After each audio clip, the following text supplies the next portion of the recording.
Ashland city leaders are set to listen to the concerns of community members in tonight's 2026 Town Hall gathering, which is set to begin in just 30 minutes. Thanks for joining us for NewsWatch 12 at 5. I'm Samantha Cadera. And I'm Oscar Rodriguez. Not only will the event allow for direct conversation with city leaders, but it'll also include a formal address from the mayor and the presentation of service awards. NewsWatch 12's Grace Ritz joins us live from Ashland High School, where the event is being held. Grace, what can residents expect at that event? Yeah, thank you, Sam and Oscar. Just like you guys said, this event is ready and getting set to take place in the next 30 minutes. And it is an opportunity for people to come from the community to be able to talk with city leaders. I've been able to see a lot of people starting to trickle in so far, as it is prepared to be a packed house in the Ashland High School Theater tonight. Now, during that town hall, awards like the James Ragland Award, as well as the Alan Bates Award, will be given out to those in the community with fantastic service and volunteer work. But it's also a time for the community to speak with people like the mayor, city councilors, the city manager, and even the fire department in a more conversational fashion. All of our council meetings, we have the opportunity for community members to come forward and speak to us at public forum, but it's in front of the microphones, it's in front of the video cameras. People can feel very nervous about speaking to us in that venue. And so this gives us a very informal opportunity to have people come up and talk with us about anything that they're concerned about. You know, I had a chance so far to speak with people that are heading into the town hall early to find out what they're most likely looking forward to talking about. And they're hoping that they can talk about some added fees, the Parks and Rec Department, and just the cost of living in Ashland. If you aren't able to make it to the Ashland Town Hall, it is being live streamed on the Rogue Valley Community Television. You can find that link on the Ashland City page. But reporting live in Ashland, I'm Grace Ritz. Grace, thank you. Mint will be activating a warming shelter later this week, welcoming up to 75 guests in need of a warm place to sleep. Friday and Saturday nights, doors will be open from 5 p.m. to 8 a.m. Mint says they can serve up to 75 guests overnight between both of their shelter sites and have been full the last several activations. Mint has meal signups and volunteer shifts available for anyone available to support operations. Now, taking a live look out at Mount Shasta from the Mount Shasta Resort, our local ski areas are continuing to face challenges as we wait for snow. And we'll talk about how Mount Shasta Ski Park is dealing with snow conditions in just a minute. But first, let's head over to Storm Alert Weather 12 Chief Meteorologist Matt Hoffman. Matt, how longer would this dry stretch last? Well, it should last a bit longer. It does look a bit more optimistic, though, next week that we could transition into a more active weather pattern, meaning the return of some rain and higher elevation snow. We'll talk more about that in a bit, but in the short term, we've seen a mix of sun and clouds today, going to make for some stunning sunsets. Our live weather cam network, just beautiful views on all of our weather cams out there this evening. Take a look at air quality. We do have moderate air quality right now in Medford, Grants Pass, as well as down towards Weed and Mount Shasta. Likely expect more drops in air quality tonight. This stagnant weather pattern continues. The air stagnation advisory for west side and east side valleys continues through 4 p.m. on Friday. There will be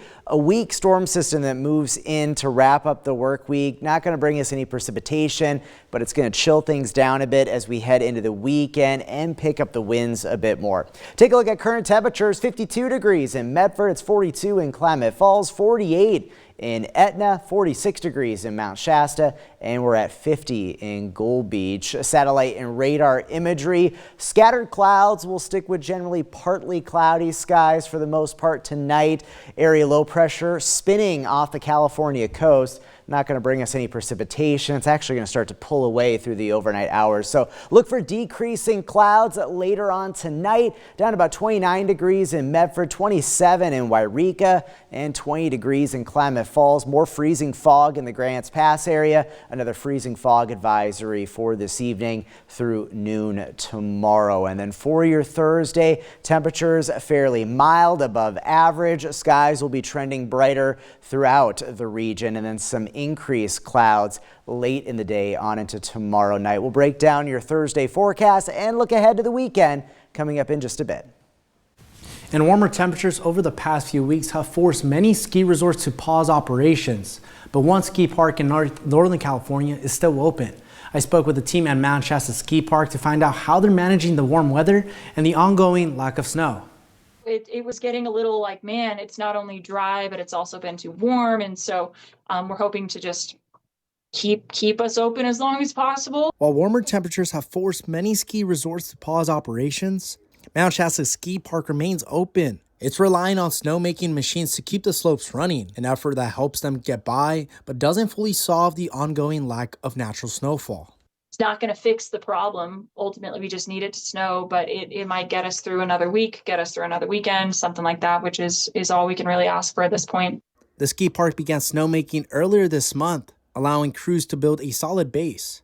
Grace Hornbeek, the ski park's marketing director, says starting snowmaking early is what helped them make it through to this point in the season. We actually kind of pile it up and almost have a snow storage on hill. So as we've been getting warmer and having like melt out spots, our team is able to push those pre-existing piles of snow around to help patch some of those holes. So Mount Shasta Ski Park is transparent with the conditions and alerting the public if anything changes. we've been trying to educate our public as best as possible as far as what they can expect, but also that we're open and still fun. Through this weekend, cooler temperatures are forecasted. Grace says they will take advantage of this and are planning to make more snow. We are finally seeing some lower temperatures. So this Friday and Saturday evening, we are anticipating doing some more snowmaking, which is the first time we've seen those temperatures drop in a couple weeks.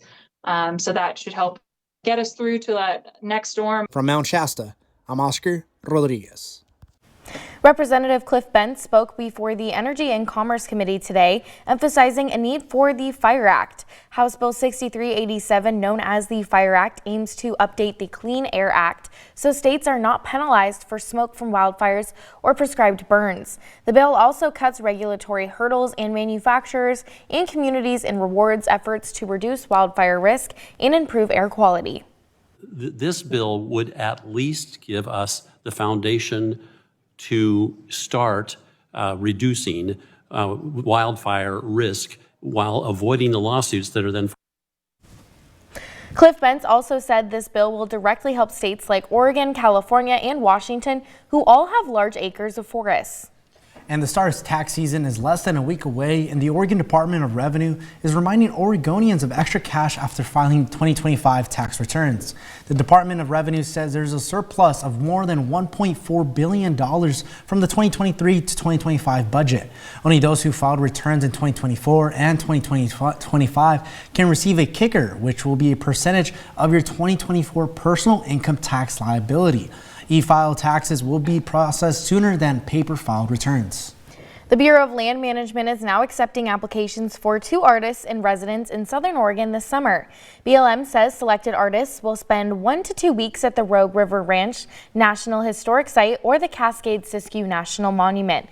During their residency, artists will create original works to mark the nation's 250th birthday and the agency's 18th anniversary. And new at 5 tonight, the Rogue Gateway Rotary Club is donating 164 winter-ready shoes for the youth in the Illinois Valley. Free shoes will be provided to club members at the Illinois Valley Boys and Girls Club in Kirby tomorrow afternoon. The Boys and Girls Club says access quality shoes is a necessity that can be challenged for many families in the Illinois Valley. At today's I Am for the Child CASA luncheon, the biggest impact didn't come from the stage, it came from a lemonade stand. 2 young girls, Hope and Izzy, showed up with a big mission, raising money for CASA and the kids still waiting for help. They had one goal in mind, giving back to the organization that's helped change so many lives. Hope even wrote a thank you message to CASA, recognizing the advocates who stand up for children when they need it most. Right now, CASA says there are nearly 250 children waiting for a volunteer to speak up just for them. CASA means helping people who are in bad situations. And for Izzy, CASA isn't just a cause, it's personal. She spent 3 years with her own CASA volunteer, Susan, someone she says listened to her and fought for her when she was very little. She helped me by listening and fighting for me.